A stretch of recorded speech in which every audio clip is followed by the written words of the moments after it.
Hey, one Mark here. Here's my top 20 albums for 2025. This is part one, so this is going from 20 to 11.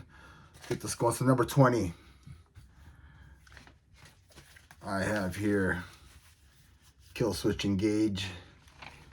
This Consequence, their ninth studio album, released on February 21st on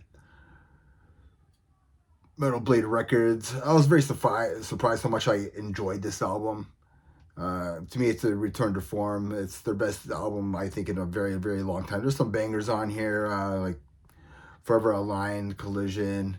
I think it's just a great album. Aftermath is a great song as well. I just thought this is a very good, great. I think this is a great metalcore album. I don't care what anybody thinks. This just reminds me of the scene back 25 years ago. That's the way us kids liked it back then. Number 19, I have Chemicide, Violence Prevails. This is these thrashers are from Costa Rica, releasing another killer thrash metal album. The last album was released in 2022, which is called Common Sense, and this one, Violence Prevails, was released on February 28th on Illicitable Records. Yeah, man, just a great extreme thrash metal. If you like or love like Havoc, Exodus, and like bits and pieces of Warbringer, you're really gonna love this album. They do a killer cover of Metallica's 72 Seasons, which is awesome.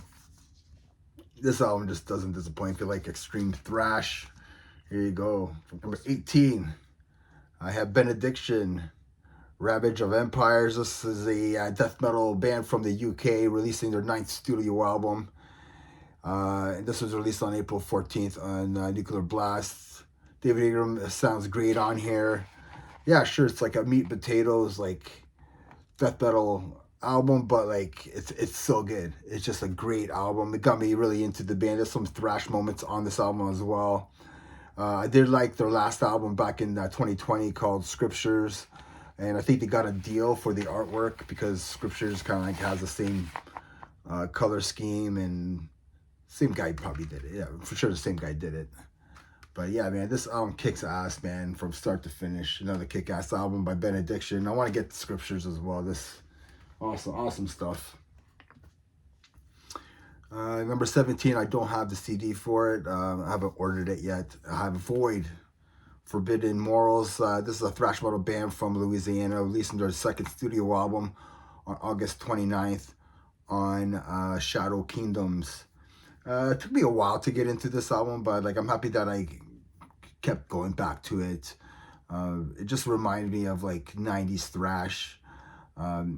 From back then, like they had a more of a proggy, a progressive thrash style on here. Killer vocals as well on here. Reminds me of Forbidden, Twisted Into Form for some reason. So yeah, Judas Cradle. I kept on going back to that song. If there was would be in my top 20, my top 10 songs of the year if I made a list for that. So number 17, I have Void, Forbidden Morals. Number 16, I have Sacrifice, their sixth studio album called Volume 6.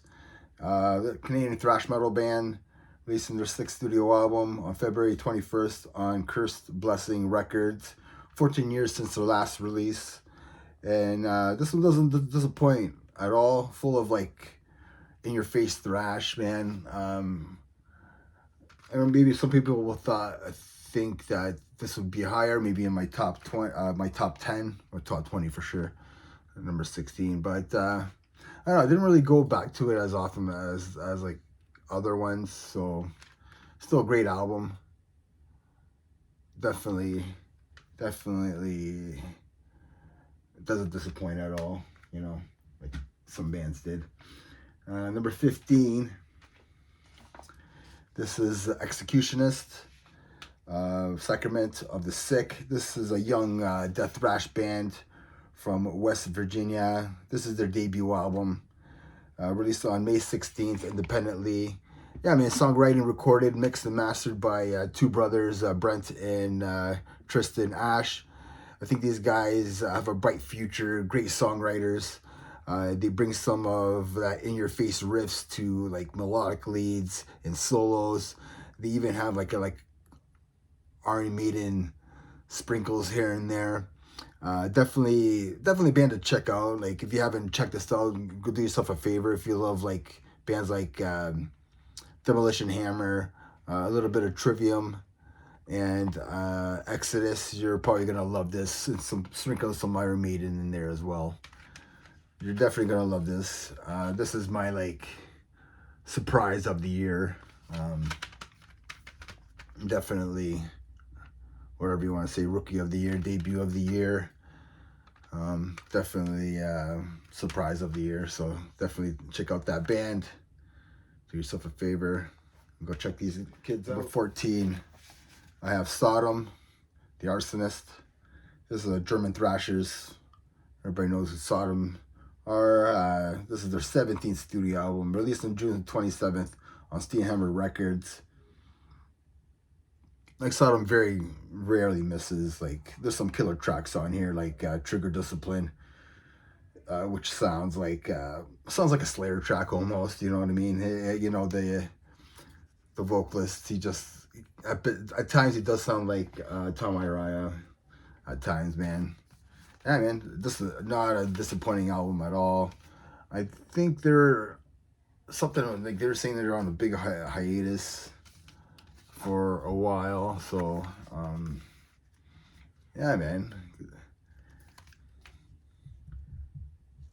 Creator's gonna be coming out with a new album next year and next month. Number 13, I have Leak, Necro, Swedish death metal band, released their 4th studio album on April 18th on Metal Blade Records. Probably the best Swedish death metal band out there, carrying that the torch for HM2 guitar tone, like they did back in the 90s with like Entombed and Dismember and Carnage. Like, yeah, man, just if you love the HM2 death metal sound, check out this album, man. It doesn't disappoint, man. I thought it was fantastic. Yeah, I think I gave it like an 8.5 out of 10, maybe almost a 9. Doesn't disappoint. I really love this album. All their albums are great, but this one they put a little bit of melodic style into it. So check that out. So number 12, I don't have the CD for it, and that's Black Braid 3. Definitely my black metal album of the year. Released on August 8th. Indigenous black metal, inspired by the forces of nature, the land, and around us. I mean, this album, like rage, there's some rage in there, there's some sadness, you know, and very spiritual as well. I really love the polished production on here. This is I think my favorite Black Braid album. Really got me into it a lot more. I do want to pick that up. It's just that the shipping is just so much. I might get, maybe, I think it's cheaper if I get all 3 albums or something like that. So I'm gonna look into that, and maybe hopefully I could get like the second one. The second one's really good as well. And number 11, I have Electrocutioner, Harbinger, New York thrash metal band, releasing their 2nd studio album on September 5th on CDN Records. I mean, you couldn't tell that this is like a 3-piece thrash metal band. Like the riffs just slay. The drums on here are just pummeling, and you can hear the bass. Like if you love like Wraith, and if you love like Toxic Holocaust and Slayer, you're definitely gonna love this. So number 11, I have Electrocutioner from CDN Records here. Go to CDN Records. Go pick this up. You won't be disappointed in this album at all. Almost made my top 10. I was fighting with this and number 10, and I went with, you're going to see my top 10 pretty soon. So let me know what you think in the comments. And remember, everybody, metal never dies. Cheers.